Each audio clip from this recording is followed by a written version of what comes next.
हरे कृष्णा। तो सभी भक्तों का स्वागत है।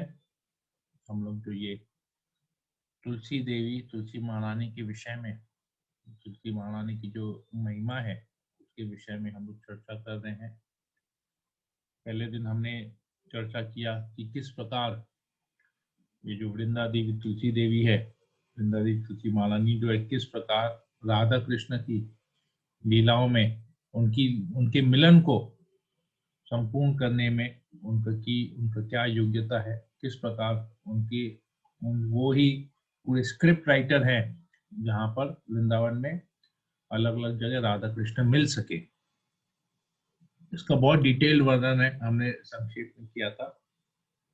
फिर हमने कल देखा कि किस प्रकार केवल भगवान कहते हैं कि जैसे कोई अगर भगवान को एक पत्ता केवल तुलसी का और गंगा जल अर्पित करता है तो भगवान उसके ऋणी बन जाते हैं, उसका ऋण चुका नहीं पाते हैं और अपने आप को उस भक्त के हाथों बेच देते हैं। स्वयं ही अपने आप को, मतलब फोर्सफुली नहीं, स्वयं ही इतने ऋणी हो जाते हैं, ऋण चुका नहीं पाते हैं तो स्वयं ही अपने आप को जो है अपनी इच्छा से अपने आप को भक्त के हाथ में, भक्त के पास बेच देते हैं। इसका हमने बहुत बड़ा अच्छा एक लीला कल चर्चा किया था कि किस प्रकार अद्वैत आचार्य शालिग्राम को तुलसी और गंगा जल से पूछते हैं और उनकी इतनी तीव्र भक्ति होती है, इतनी तीव्र पुकार होती है कि वैकुंठ में रहने वाले भगवान श्री गोविंद श्री कृष्ण उनकी पुकार को सुनते हैं और इस भूमंडल में नवदीप धाम में आते हैं। पतित जीवों का, भक्तों और गिरे हुए जो लोग थे, जो भक्ति के नाम पे बहुत कुछ कर रहे थे, भक्ति छोड़ के बाकी बहुत कुछ जो हो रहा था वहां पर, उनके उद्धार के लिए पतित पावन श्री गौरांग महाप्रभु आए सबका उद्धार करने के लिए। तो उसी चर्चा को हम लोग आज और कंटिन्यू करते हैं। भगवान की कुछ लीलाओं को और आज श्रवण करेंगे कि कैसे ये तुलसी का पत्ता कितना पावरफुल है जो भगवान को हम लोग अर्पित करते हैं।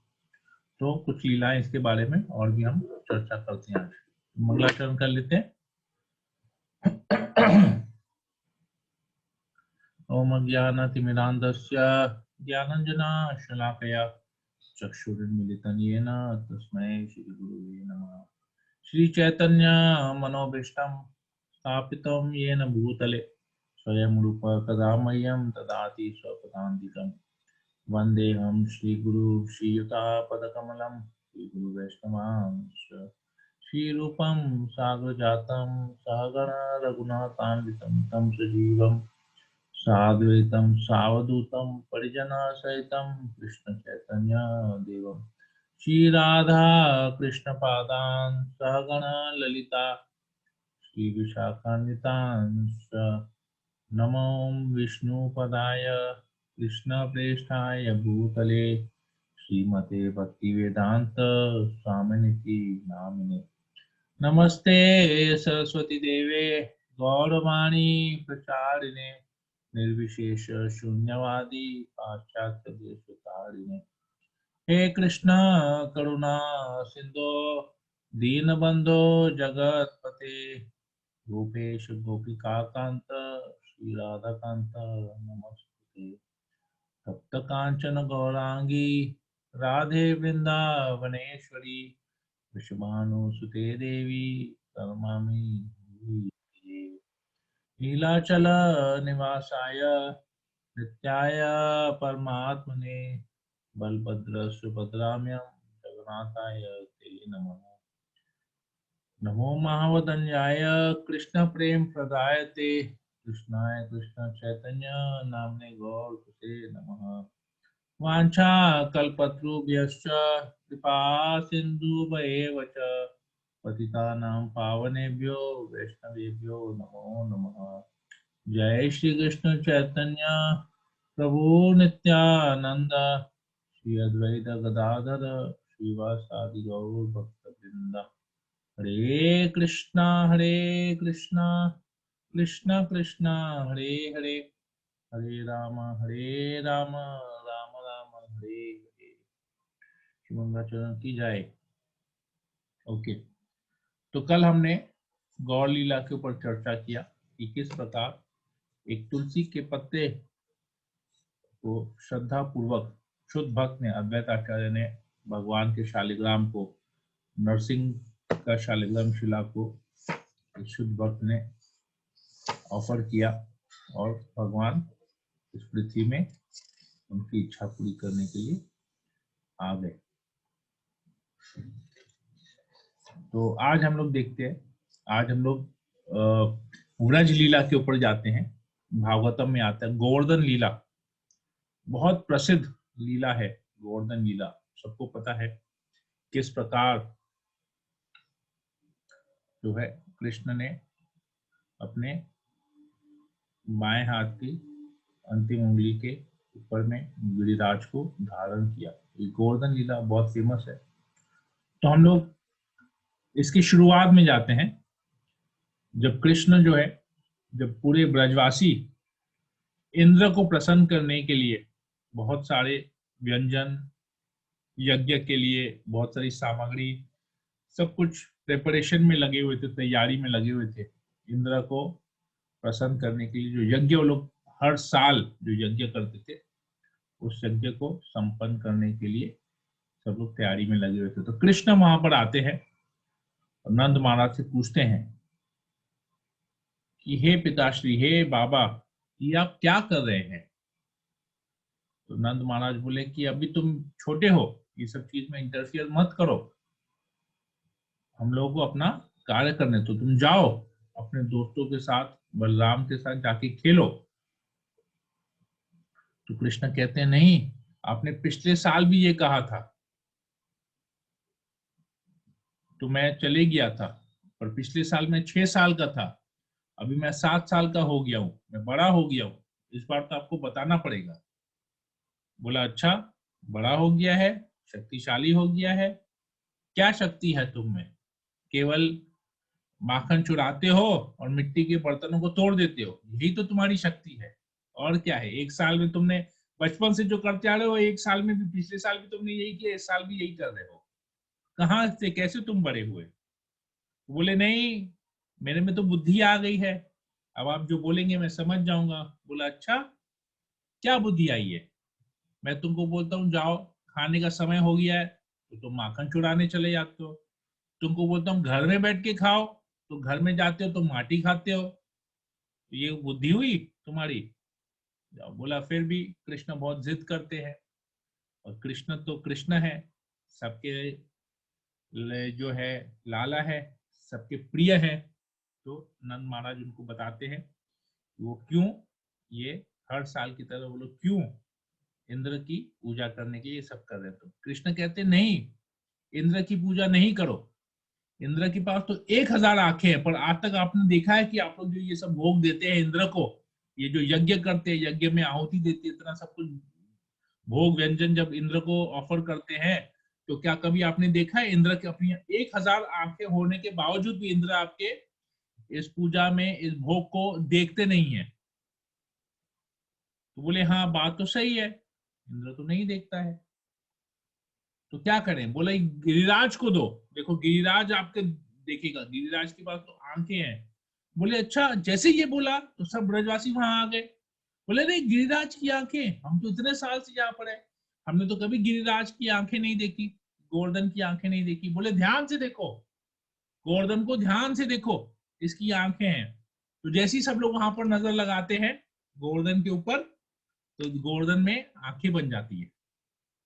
फिर बोलता देखो, गोवर्धन आपको देख रहे हैं। फिर देखते देखते गोवर्धन के बहुत सुंदर होठ भी बन जाते हैं, मुख बन जाता है। देखते देखते गोवर्धन के ऊपर में मोर पंख भी आ जाता है। देखते देखते जो है वो उसमें वो पीली धोती धारण कर लेता है। देखते देखते उसमें वहां पर बांसुरी भी आ जाती है। तो लोग बोलते हैं अरे ये रूप तो कहीं देखा हुआ लग रहा है। कृष्ण समझ जाते हैं, बोलते हैं अभी जो अभी सब देखो देखो गोवर्धन तुम लोग को देख रहा है, जल्दी से सब लोग नीचे झुको, दंडवत प्रणाम करो, साक्षांग दंडवत प्रणाम करो गोवर्धन को, तुम लोग को आशीर्वाद देगा, जल्दी जल्दी प्रणाम करो। सब प्रणाम करते हैं, कृष्ण समझ जाते हैं, और जब वो सब लोग दंडवत प्रणाम करते हैं, बोलते एकदम पूरा माथा नीचे करके, सर नीचे करके करो, ऊपर की तरफ देखना भी नहीं। तो सब लोग जैसे ही झुकते हैं तो कृष्ण उस रूप को हटा देते हैं और बोलते अब उठो उठो, अभी देखो सब लोगों ने देखा ना कैसे गोवर्धन की आंखें हैं, तो बोले अब तो नहीं दिख रहा है, कहाँ गया उनकी आंखें, बोले पहले तो दिखा ना, ठीक है अब तुम लोग को विश्वास हो गया गोवर्धन की आंखें हैं, चलो अब सब कुछ जो भी है गोवर्धन को भोग लगाओ। तो वो लोग गोवर्धन को भोग लगाते हैं, कृष्ण भोग लगाने का मंत्र पढ़ते हैं। तो जैसे ही वो मंत्र पढ़ते हैं, गोवर्धन जोर से अपना मुंह खोलता है, ऐसे हा हा हा ऐसे करके, लाओ मेरे लिए है मैं खा लेता हूँ। गोवर्धन के साइड से एक ऐसे बड़ा हाथ निकलता है, और हाथ में लेके एक ही बार में लेके सब कुछ अपने मुंह में डाल देता है, एक बार में इतना कुछ ले लेता है मुंह में। फिर दूसरी बार ऐसे करता है, ऐसे खाने लगते हैं एकदम, जैसे नहीं बड़े बड़े मुंह को हम लोग कैसे देखते हैं, खॉप खॉप खॉप खॉप करके खाते रहते हैं, वैसे गोवर्धन खा रहे थे। फिर दूसरा हाथ, पहले बार हाथ लगाया तो 50% माल गायब, फिर दूसरा बार हाथ लगाया बचाओ 50% माल गायब। तो इसको कहते हैं जो एक बार दो बार में सारा माल गायब कर, तो क्या बोलते हैं, हाथ की सफाई। आह, एकदम तो लगता है कृष्ण ही पहली बार शायद पृथ्वी में वही एक थे, सब कुछ के तो उद्गम वही है कृष्ण, तो ये हाथ की सफाई के भी उद्गम कृष्ण ही है, उन्होंने दिखा दिया हाथ की सफाई किसे कहते हैं, और सबकी आंखों के सामने एक ही बार में सब कुछ ले लिया।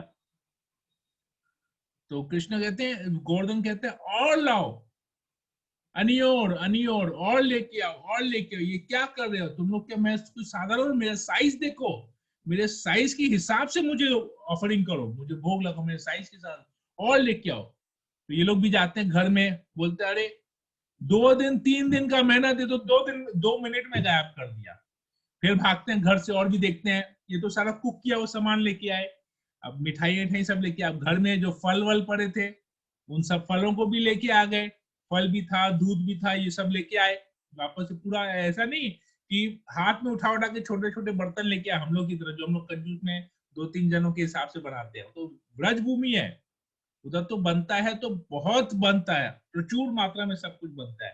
तो बैलगाड़ी भर भर के व्यंजन लेके आए कृष्ण के लिए, फल वल सब लेके आए, और वापस से गिरिराज के सामने रखा, वापस से गिरिराज एक हाथ में पूरा ले लिए, बोले ये क्या है, इतना से और लेके आओ। अभी लोग तो परेशान हो, बोले अरे गिरिराज जी हमारे पास तो कुछ है नहीं, हम तो पूरा अपना घर खाली करके आ गए, 3 दिन 2 दिन 3 दिन से मेहनत कर करके हम लोग ये सब बना रहे हैं, तो अभी तो 2-3 मिनट में हमने गायब कर दिया सब कुछ, अभी वापस बैठेंगे बनाने तो 2 दिन फिर लगेगा इतना कुछ बनाने। बोला मुझे नहीं पता, मैं तृप्त नहीं हुआ हूँ, मैं संतुष्ट नहीं हुआ हूँ, और भी खिलाओ। ये जब वो बोलते हैं तो ब्रजवासी कृष्ण की तरफ देखते हैं, बोलते देखो तुम्हारा गोवर्धन, तुमने बोला सब कुछ इसको खिलाओ, ये तो ऐसा खाया है, इतना सब कुछ खा लिया अभी भी, लेकिन इसका शांत नहीं हुआ है मन, इसका पेट नहीं भरा है, अब कहां से लाएंगे, पूरा घर तो खाली करके आ गए, देखो अब तुम ही उपाय लगाओ। तो कृष्ण बोलते हैं कि नो प्रॉब्लम, माँ सुच, गीता में कहते हैं ना सर्वधर्मान परित्यज्य मामेकं शरणं व्रज अहम त्वां सर्व पापेभ्यो मोक्षयिष्यामि मा शुचः। कृष्ण कहते हैं मेरे शरणागत हो, मैं तुम्हें सारे पापों से मुक्त कर दूंगा, सारे परेशानियों से मुक्त कर दूंगा, सब सारे टेंशन को मैं ले लूंगा, माँ शुचः घबराओ मत।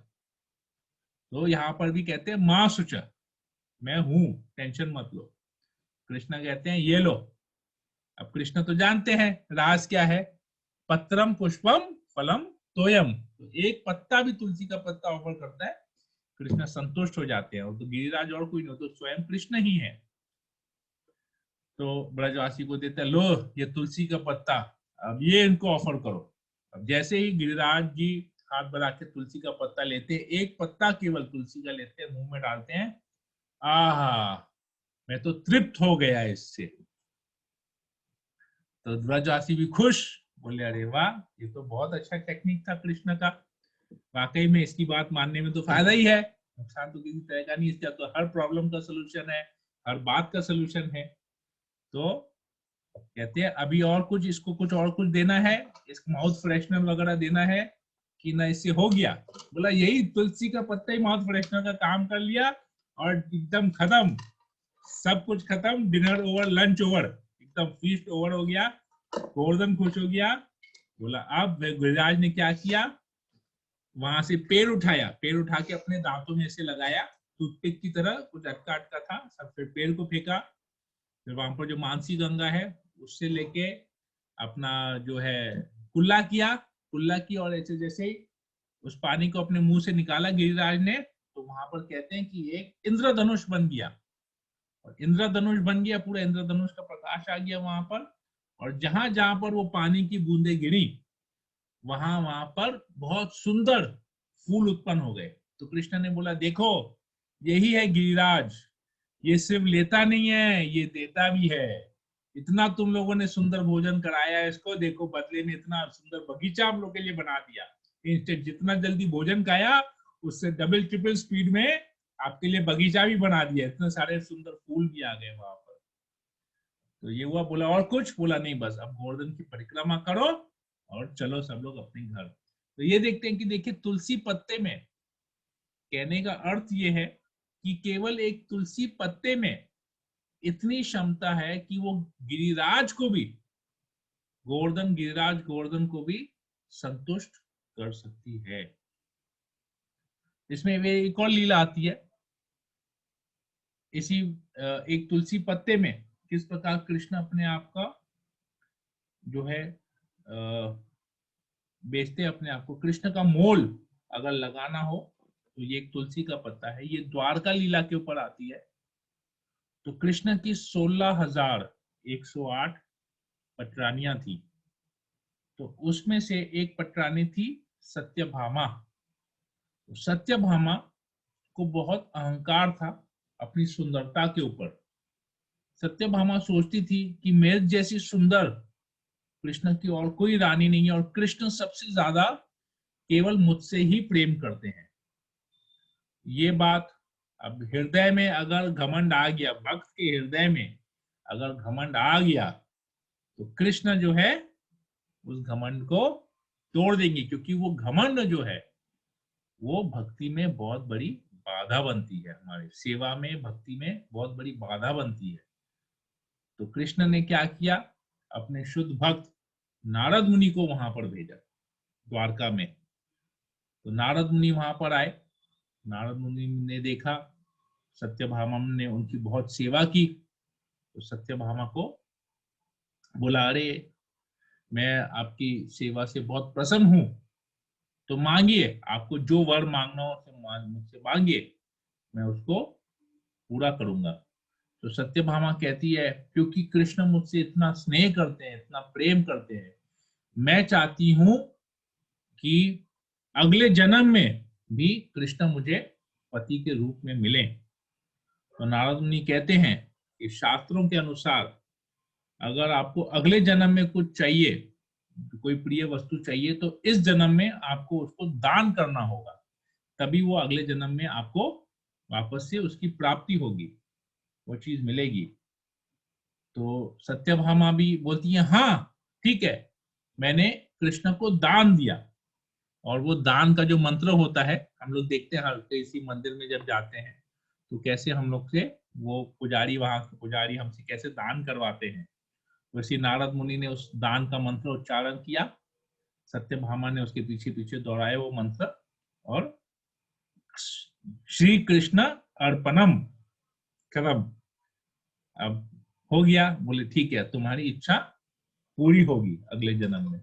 तो नारद मुनि तुरंत कृष्ण के पास जाते हैं अंदर। तो कृष्ण को बोलते हैं चलो मेरे साथ, तुम्हारी पत्नी ने मुझे तुमको दान दे दिया है।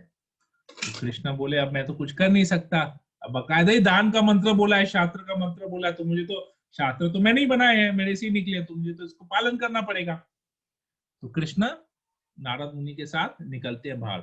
सत्यभामा अचानक हो देखती, अरे ये क्या हो गया? बोले तुमने तो कृष्ण को दान दिया है।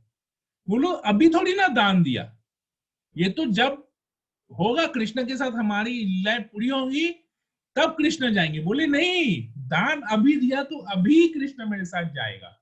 तो सत्यभामा परेशान, ये क्या किया, सब रानियां आ गई वहां पर। बोली ये क्या, कृष्ण तो मेरे भी स्वामी है, कृष्ण मेरे भी स्वामी है, कृष्ण मेरे भी स्वामी है। ऐसे करके हर एक रानी कृष्ण की ऐसे बोल रही है।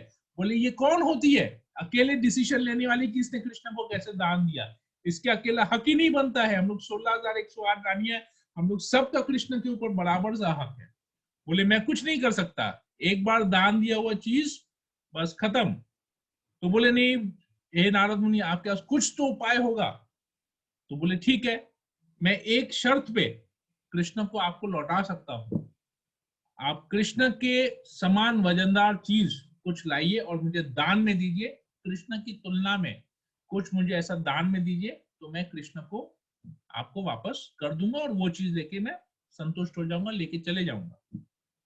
तो कृष्ण को बिठाते हैं तराजू में, जैसे हम लोग देखते हैं मंदिर में तुलादान होता है, एक तरफ कोई बैठता है, दूसरी तरफ उतना का हम अन्न या गीता या कुछ भी हम लोग तुलादान करते हैं मंदिर में। तो ऐसे ही हुआ, कृष्ण को एक तरफ तराजू में बिठाए और दूसरी तरफ सारी रानियां अपने हीरे ज्वाला जो भी आभूषण पहने हुए थे सब कुछ निकाल के, मुकुट निकाल के, इतना भारी भारी सोने की सब चीजें निकाल के दे दी।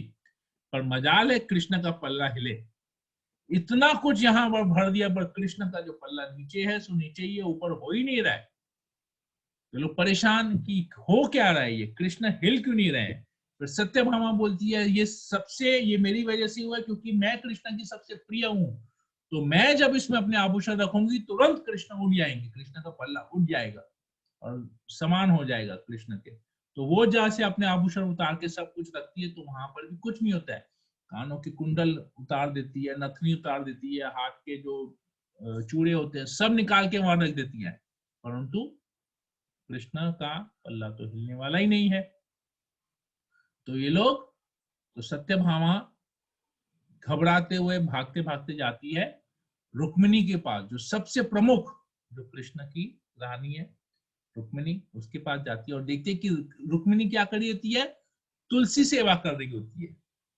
तो जाके पूरा बात बताती है। बोले तो हाहाकार हो गई यहाँ पर, सब कुछ पूरा उटपटांग हो गया है। बोले चिंता मत करो, ये लो, ये एक तुलसी का पत्ता, तुमने जितने भी सब कुछ आभूषण वहां जो भी कुछ रखा है सब कुछ वहां से हटा दो, केवल ये एक तुलसी का पत्ता वहां पर रखो। तो सत्यभामा तुरंत अपने हाथ में तुलसी का पत्ता लेती है और जाती है दौड़ते हुए जहां पर कृष्ण तराजू में बैठे हुए हैं। सब रानियों को बोलते हैं अपना सब कुछ वहां से हटाओ, सब कुछ हटाते हैं और केवल एक तुलसी का पत्ता उस पर रखते हैं और तुरंत वो पल्ला नीचे गिर जाता है और कृष्ण ऊपर उड़ जाते हैं। तो नारद मुनि समझ जाते हैं, नारद मुनि तुलसी के पत्ते को लेके अपने वापस जो है नारायण करते करते, भगवान को गुणगान करते करते आकाश में चले जाते हैं। देखिए ये कितना कृष्ण की प्रैक्टिकल लाइफ का ये स्टोरी है जो शास्त्र में आता है कि कृष्ण जो बोलते हैं कि मैं एक तुलसी के पत्ते से मैं इतना ऋणी बन जाता हूं उसके प्रति या मैं स्वयं को दे देता हूं। तो ये तुलसी का पत्ता, एक केवल तुलसी का पत्ता कितना महत्वपूर्ण है जो कृष्ण को वो, परंतु ये तुलसी का पत्ता भक्ति से, कृष्ण कहते हैं पत्रम पुष्पम फलम दोयम यो में भक्त्या प्रयच्छति मत अल्पम भक्त्या उपरितम अस्नामी प्रयत आत्मा। 2 बार भक्ति का वर्ड यूज, शब्द यूज करते हैं। भक्ति से वो चीज, भक्त के द्वारा भक्ति से ऑफर होना चाहिए। केवल भक्त हो और फॉर्मेलिटी की तरह ऑफर करे वो नहीं, भक्त नहीं है ऑफर कर रहा है तो भी नहीं, भक्त होना चाहिए और भक्ति होना चाहिए। क्यों? क्योंकि कृष्ण हमारे चीजों के भूखे नहीं है, जैसे हमने कल भी डिस्कस किया था। ना वो साउथ इंडियन के उनका फेवरेट है, ना नॉर्थ इंडियन, ना अमृतसरी कुलचा खाएंगे, ना छोला भटूरा खाएंगे, ना दही वड़ा खाएंगे, ना पनीर का सब्जी खाएंगे, ना Chinese chowmein fried rice manchurian ये सब खाएंगे, ना उनको इडली डोसा सांबर वड़ा खाने का इच्छा है, ना पिज्जा पास्ता खाने का इच्छा है। उनको एक ही इच्छा है, भक्ति। हम किस मूड से, किस भाव से कृष्ण को चीज अर्पण कर रहे हैं। ये तो जरूरत क्या है, कृष्ण तो अपने धाम में बैठे हैं वृंदावन में, राधा रानी के हाथ का कुकिंग किया हुआ, यशोदा माई के हाथ का कुकिंग किया हुआ गोपियों के हाथ का इतना सब कुछ बना हुआ, कैसे वो ग्रहण कर रहे हैं? क्यों वो धाम छोड़ के हमारे पास, हमारे घर में आएंगे हमसे भोग ग्रहण करने के लिए? क्यों आएंगे? कृष्ण को क्या पड़ी है? उसके साथ किसी चीज की कमी नहीं है। पूरे ब्रह्मांड के, पूरे सृष्टि के वो मालिक है। उनको हम क्या देख सकते हैं? कुछ नहीं दे सकते हैं। परंतु जब हम उसके ऊपर में तुलसी का पत्ता रखते हैं, तुलसी के पत्ते की वजह से कृष्ण आते हैं और हमारे भोग को ग्रहण करते हैं। ठीक है, तो सारे न हो गया। तो आज यहीं पर इसको रखते हैं। यहीं पर किसी को कोई प्रश्न, कोई कमेंट कर सकता है। हम लोग इसको, इस विषय को आगे कल फिर चर्चा करेंगे। कल हम लोग और भी बहुत सारी लीलाएं हैं। 6 लीलाएं अभी भी बाकी है, 5 लीलाएं बाकी है अभी भी इसके ऊपर में। तो देखते हैं कल हम लोग कितने कवर कर पाते हैं। ओके, प्रभु क्वेश्चन कर सकते हैं? हाँ, पूछ सकते हैं प्रभु। आप बोल रहे तुलसी पत्ता भगवान को ऑफर करना चाहिए ना? हाँ, तो तुलसी पत्ता हम मैं लोग नहीं गुरु को बोलता, भी ऑफर कर सकते हैं? भगवान खुद बोलते हैं, भगवान खुद बोलते हैं उनको ऑफर करना चाहिए।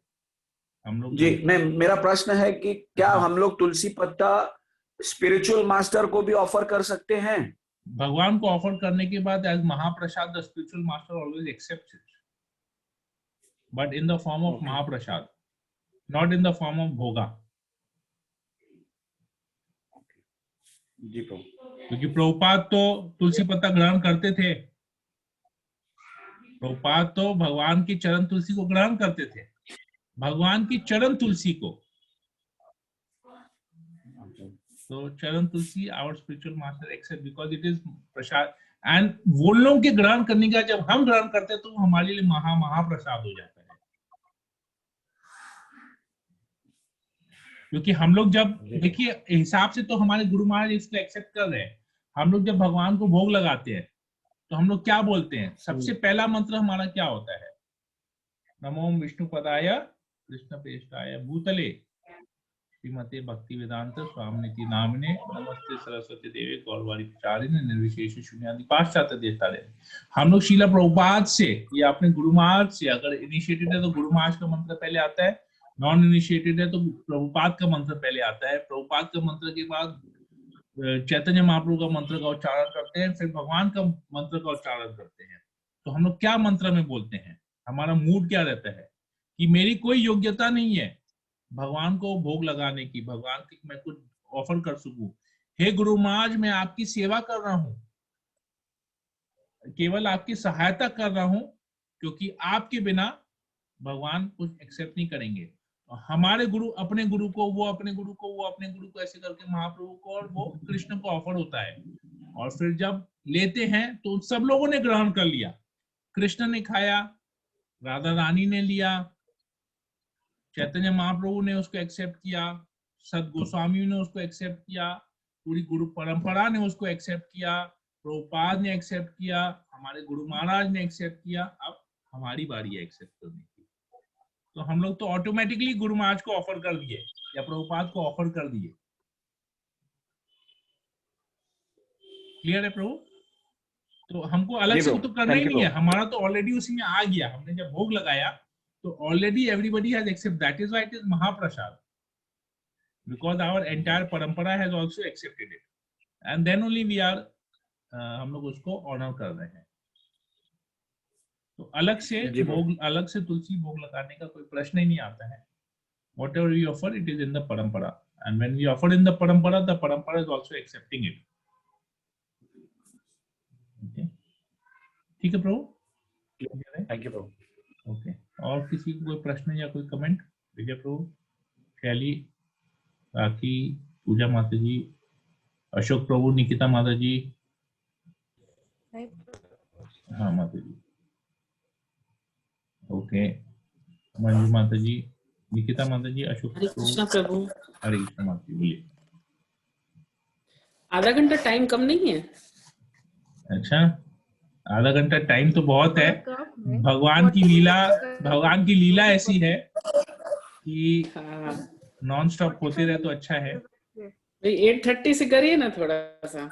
अच्छा माता जी 8:30 हम लोग नहीं, हम लोग का मिस हो जाता है। 9 से 9:45 तक कर लीजिए ना। नहीं 9:45 लेट हो जाता है माता जी, मैं सुबह 5 बजे उठता आप हूँ। 9 अभी मैं नहीं, हम बोल रहे 10 इतना ये o'clock तक टाइम सो तो जाऊंगा। फुल दे पाएंगे। हाँ मैं 10 हाँ o'clock तक सो जाऊंगा, तो मुझे 5 बजे उठना नहीं पड़ता नहीं है। प्रभु ठंडी जी, का आप टाइम बड़े है, अपने आप को, आप अपना हेल्थ भी देखिए प्रभु जी, वो भी ठंडी का जरूरी समय है, तो मुझ पर भी, मुझ गरीब के ऊपर कृपा कीजिए आप लोग। जी। नहीं नहीं 100% प्रभु आपके ऊपर, आपको तो पहले प्रभु देखेंगे। आप ठीक रहेंगे तो हम लोग ठीक रहेंगे ओके शैली, क्लास के लिए। Wanted to say something. Prabhu I guess अगर हम लोग को ऐसे कंटिन्यू करना है कि हमें डेली करना चाहिए, तो इट्स बेटर कि हम स्मॉल स्टेप्स ले rather than going for bigger leaps, because मैं एक्चुअली बिगर डेली लीप्स करना विल है, take Monday us to to Friday 5 nowhere दिन एंड करना है, देन धीरे इसलिए धीरे मैं फिर हाँ दैट इज राइट। मैंने यही सोच के किया कि हम लोग 5 दिन करेंगे, मंडे टू फ्राइडे करना है, हाँ, तो इसीलिए आधा अगर हम घंटा लोग रखते हैं। तो उसमें एक और उपाय हाँ हो तो सकता प्रभु है अगर ये, हम लोग को डेली करना पड़ेगा तो फिर स्मॉल टाइम ही सही रहेगा, और हाँ बड़े स्मॉल, टाइम में फिर इसीलिए समय हाँ नहीं मिलता है हाँ। सुबह से। इसमें एक और उपाय हम कर सकते हैं कि अगर आप लोग सब 8:55 को या 9 o'clock शार्प ज्वाइन होते हैं, तो मैं कीर्तन नहीं करके डायरेक्ट मंगलाचरण से कथा कर सकता हूँ, तो हमको 10 मिनट वहां पर एक्स्ट्रा मिलेगा। आप लोग लेट करते हैं बोल के मैं 10 मिनट कीर्तन करता हूँ, मंगलाचरण करता हूँ, कीर्तन करता हूँ 10 मिनट। तो अगर आप लोग टाइमली आते हैं तो मैं एग्जैक्टली 9 बजे स्टार्ट कर सकता हूँ। जैसे मैं गीता क्लास 5:30 एग्जैक्टली स्टार्ट करता हूँ, मंगलाचरण का रेसिटेशन स्टार्ट कर लेता हूँ।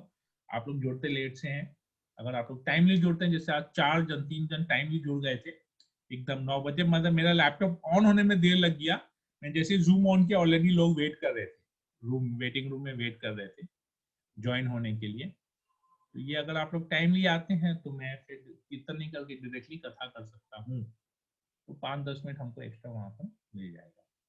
ठीक है, फिलहाल देर हो गया, 9:37 हो गया है, हमको शेड्यूल मेंटेन करके रखना चाहिए हमेशा।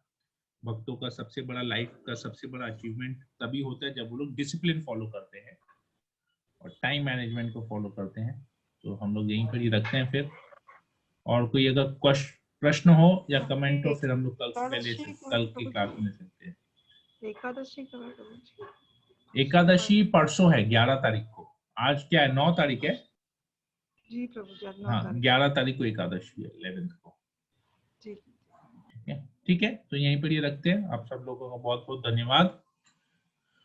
श्रील प्रभुपाद की जय, तुलसी महारानी की जय, राधा गोविंद भगवान की जय, समेत भक्तवृंद की जय, जय गौर प्रेमानंदे हरि हरि बोल। हरि हरि हरि हरे बोल। कृष्णा कृष्ण कृष्ण हरे कृष्णा कृष्णा हरे कृष्ण राम हरे हरे हरे राम राम राम हरे राम राम राम हरे हरे। कल्पतरुभ्यश्च कृपा पितृभ्यश्च कृपा सिन्धुभ्यैव च पतितानां पावनेभ्यो नमो नमः। वैष्णवेभ्यो नमो नमः। हरे कृष्ण। हरे कृष्णा।